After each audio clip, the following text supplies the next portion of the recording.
I tell people to take care of themselves. They don't want to listen here in San Andres or anywhere else.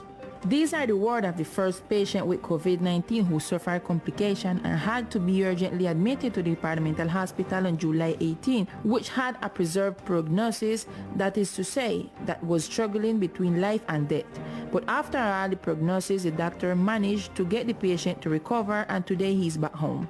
Todos son pacientes de tercera edad. Este es un paciente. All are elderly patients. This is a 71-year-old patient who, despite the great complication that he had for days, connected to a ventilator with a risk between life and death, and all the clinical manifestations that were not favorable, we could work hard with the entire health team, with specialists and nurses, and today we are very proud.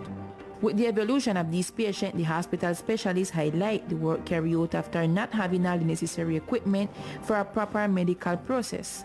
El TAC hace parte fundamental en el The TAC makes a fundamental part of the diagnosis for these patients.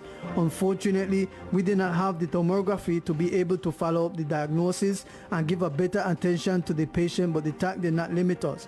With our nails, so to speak, with what we have and with our knowledge, we could give him all the attention, and here is the result of this patient. That is a prideful moment for us. The treatment used was the one established by the Ministry of Health. Bueno, la ruta es la que está. The route is the one established by the Ministry of Social Protection, and the medicines are the ones established. Today, after being 100% occupied in the isolation zone, they released the one patient who had to be connected to oxygen and are suspect of being carriers of COVID-19. Afortunadamente, esta mañana tuvimos. Fortunately, we have the great news of informing the community that of the 100% occupation in the isolation area with the patients with suspected SARS-2, the clinical evolution of those who were on oxygen were depending on oxygen from high oxygenation, but this morning we were able to remove the oxygen from them, and in view of the favorable response, we took the decision to continue the monitoring at their homes,